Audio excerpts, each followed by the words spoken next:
Galera, sejam muito bem-vindos a mais uma aula do módulo 4. Nessa aula a gente vai falar sobre mais uma framework, que são as 5 forças de Porter, que é para entender as forças competitivas dentro de um mercado. Então, ela é muito mais para analisar um mercado do que necessariamente uma empresa, né? A gente vai olhar muito mais para a indústria em que a empresa está inserida. E aparece em case, em resolução de case, um pouco. Então, assim, se tiver alguma situação em que a empresa está pensando em entrar num novo mercado, é legal ter esse tipo de análise. Não é algo que vocês vão usar o tempo inteiro, mas, de novo, são coisas simples, são ferramentas simples que se a gente precisa usar e a gente sabe que existe, assim a gente está pronto para aquela situação, né? Se não precisar usar, não é algo que vai consumir tanto espaço na nossa cabeça, porque como muitas coisas de business, elas não são complicadas. Na verdade, ela é uma compilação, uma observação de uma coisa natural que já estava acontecendo, as pessoas já estavam analisando e usando aquilo, mas de um jeito mais estruturado para ter certeza de que a gente pensou em todos os aspectos. Então, já vou dividir minha tela. Ai, não pus a luvinha. Deixa eu pôr luvinha. Tá em inglês, gente, mas é porque eu achei essa imagem legal, mas a gente vai escrevendo em volta. Então, aqui no meio, que é. Ah, essa cor ficou ruim, né? Porque ficou muito parecido. Onde eu vou mesmo? Desenhar. Aqui. Então, primeiro a gente vai falar sobre essa do meio aqui, que é rivalidade competitiva. Basicamente é o competidor do jeito que a gente imagina. Então, aqui no meio é competidor direto. Rita, por que você tá fazendo isso? Mas é porque aqui eu tenho uma colinha minha, né? Que a gente vai lendo aqui. Então, por exemplo, quando uma rivalidade competitiva é muito alta, quer dizer que tem muita gente já naquele mercado. Tem muitos competidores, tem muitos players que estão brigando por market share. Então, é um produto que não tem tanta diferenciação. Tem muita gente vendendo aquele mesmo produto. Então, aqui muitos competidores, produtos que já estão comoditizados. É muito baixo mudar de um produto para outro. Tem pouca lealdade, os consumidores não são tão fiéis a um produto especificamente. E é muito alto sair do mercado. Então, isso seria assim, tipo, o pior cenário possível. O que isso quer dizer? Por exemplo, sabão de lavar roupa. O que custa para você, da próxima vez que você for comprar o seu sabão de lavar roupa, comprar de outra marca? Não custa nada. Não é como, por exemplo, sei lá, se você tem toda uma. Isso é uma desculpa que muita gente, na verdade, que compra Apple tem também. Então você tem um MacBook, você tem o seu iPhone, você tem a sua Apple TV, todo mundo da sua família tem Apple. E aí você, tipo, meu, vai comprar um celular, você quer comprar Apple de novo porque já tá tudo conectado. E isso é um tipo de coisa que não é muito o custo, mas assim, você tem um relacionamento maior e um custo maior na sua vida de trocar por aquilo. Ou, por exemplo, sei lá, quando você compra uma máquina de, né, tipo, Nespresso, que você tem que comprar a cápsula deles. Se você, é que agora tá podendo funcionar, né? Mas antigamente, você tinha que comprar a cápsula da Nespresso. Se você quisesse comprar um café de outra marca, você teria que comprar outra máquina de café. Então ela não funcionaria naquela máquina. Então tem um custo para você trocar. Então você acaba comprando as cápsulas da Nespresso porque você tem a máquina da Nespresso já você não quer comprar outra máquina de café.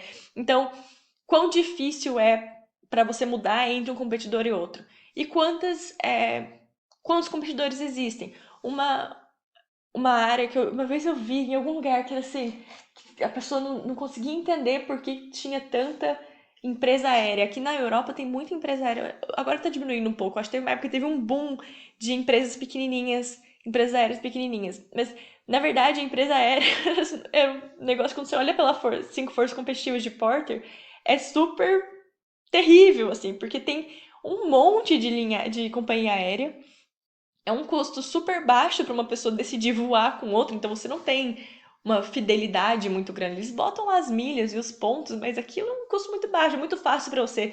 Dessa vez você voa com essa, da outra vez você voa com a outra, isso é muito fácil. E na verdade as pessoas têm um custo muito grande que eles colocam aqui por último. Então, alto custo de sair do mercado. Você tem lá um monte de avião parado, um monte de estrutura para aquilo. Você simplesmente fechar as portas não é um negócio fácil, né?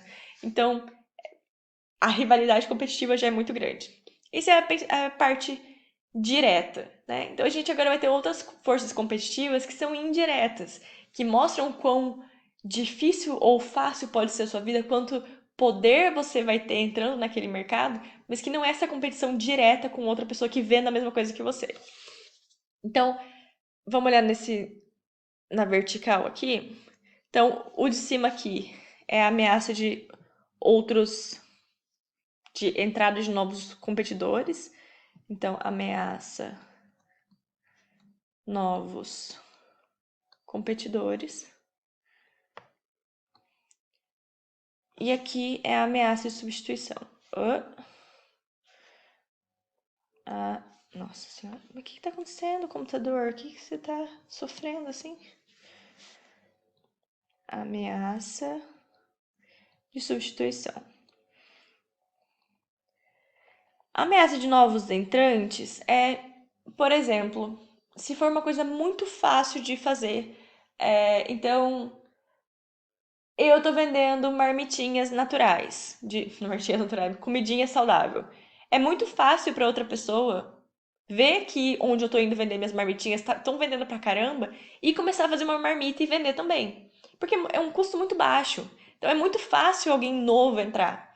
É diferente de uma competição, por exemplo, de companhia aérea. Você não fala, deixa eu abrir uma companhia aérea aqui. Meu, você tem que comprar avião, tá ligado? Tipo, você tem que ver os aeroportos e achar lugar e piloto. É tipo, cara, é um monte de coisa. Não é fácil de você simplesmente entrar.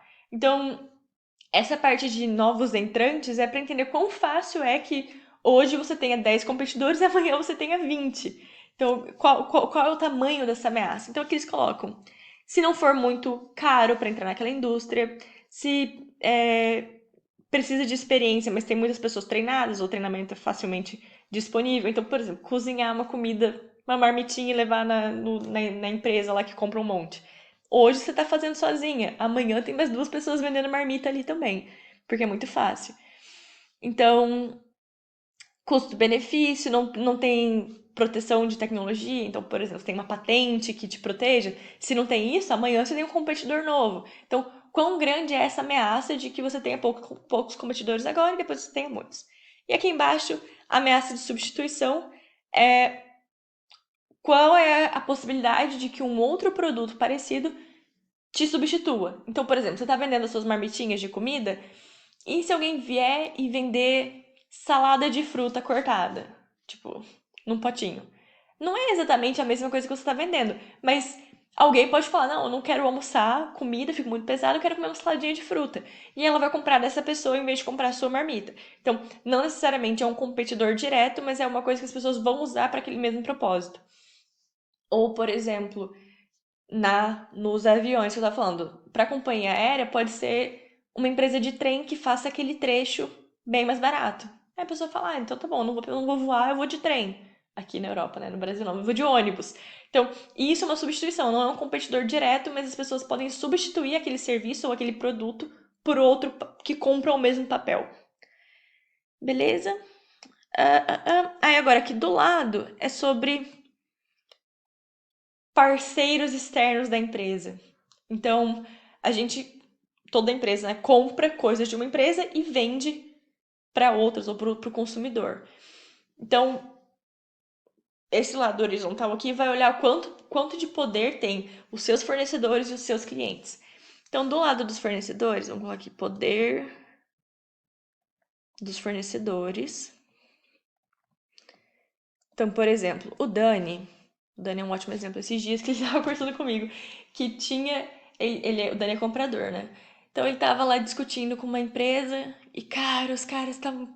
Não aceitavam nenhum dos termos deles e eles eram super escrotos e eles estavam com preço super alto e blá blá blá. Aí eu, por que vocês não simplesmente tiram eles do jogo? Ele, não, mas é porque eles estão tentando vender um monte de equipamento, mas um equipamento que eles vendem, eles eram os únicos fornecedores. Então, por mais que aquele fosse só um equipamento, eles não conseguiam falar: não, a gente não vai comprar desses caras, porque eles precisavam daquele um equipamento. Então, eles tinham que continuar considerando eles, continuar fazendo reunião, e talvez até dar um pouco de negócios de outros equipamentos, porque tinha aquele um específico que eles eram os únicos que cumpriam os requisitos para aquele projeto. Então, eles tinham um poder absurdo, eles podiam falar, não, a gente não aceita esses termos, a gente não aceita esses termos. E eles não podiam simplesmente falar, não, então tá bom, então sai daqui. Porque eles precisavam comprar o equipamento e eles eram os únicos. Então, o fornecedor nessa situação tinha muito poder. E isso torna a coisa mais competitiva negativamente, porque você não consegue negociar tanto os preços, porque o fornecedor pode falar, não, beleza, então não vou vender para você. E aí você tá ferrado. Né? Então, o que eles escreveram aqui? Poucos fornecedores, ou fornecedores muito grandes, ou similar products. Não entendo por quê. Eu acho que são só coisas. Eu acho que isso aqui não é, na verdade, ser alto ou baixo, são só coisas para levar em consideração. Então, ele fala que se você tiver produtos parecidos que você possa comprar, então você diminui o poder do fornecedor. Se você tiver vários fornecedores, ou se você puder substituir aquele equipamento com outro equipamento, você poderia comprar de outra pessoa, se é fácil trocar. Enfim, né? Isso torna o fornecedor com mais poder ou com menos poder. Quão diferenciado é, por exemplo, commodity. É muito difícil você negociar, sei lá, fruta, quando você vai comprar tomate pra fazer ketchup. Cara, é tipo, se você não comprar o tomate daqui, você compra o tomate dali. Os vendedores de tomate não têm tanto poder ali, porque tem muita gente fazendo tomate. Você vai pra uma outra fazenda e compra tomate de uma outra fazenda. Mas digamos que deu um problema e tomate tá super escasso. Aí quem vende tomate pode falar, não, então beleza, então eu não vou vender tomate pra você. E aí você tá ferrado. Então, depende muito da situação. Os fornecedores podem ter bastante poder ou não tanto. E aqui, por último, tem o poder do comprador, poder do cliente, que é quem tá comprando de você. Se você vende, sei lá, você é uma empresinha pequena que vende para uma empresa gigante.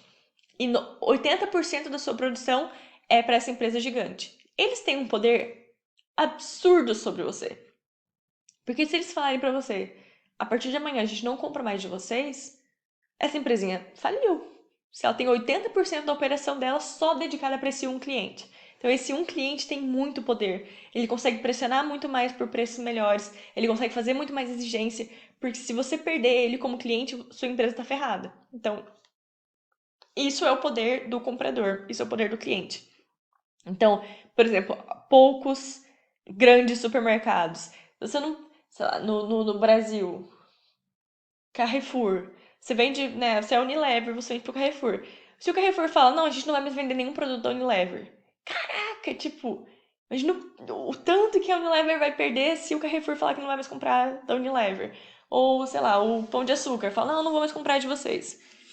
Ou Zona Sul, não vou mais comprar de vocês. Então, essas contas, esses grandes clientes, eles têm mais poder de negociação do que um mercadinho pequeno. Porque, tipo, mercadinho pequeno, se ele quiser negociar demais, a Unilever fala, não, beleza, então eu não vou vender no seu mercado. E o mercadinho vai perder mais por não ter os produtos da Unilever. Agora, quando o cliente é grande, ele tem muito mais poder sobre a gente, sobre quem tá vendendo, né? Então, essas são as 5 forças de Porter. Deixa eu voltar pra minha cara. Bem simples, né? Mas é que eu acho que é um pouco de diferença de mindset, porque às vezes a gente pensa em competição, a gente pensa só no competidor direto, que é o do centro ali, né? Que é realmente aquele competidor direto. Mas na verdade, um trem pode ser um competidor de uma empresa de avião, porque a pessoa pode escolher pegar o trem ou pegar o ônibus do que pegar o avião. Então, por mais que eles não sejam competidores diretos, tem uma força competitiva ali e tem uma competição entre compradores e fornecedores. Porque você tenta sempre negociar a seu favor, mas depende de quanto poder você tem dentro daquela negociação. Então, pra mim foi uma coisa que abriu um pouco a mente. Não foi uma coisa surpreendente, mas talvez não fosse algo que eu pensaria sozinha. E espero que se você esteja sentindo a mesma coisa, de abrir um pouco a cabeça para o que é competição.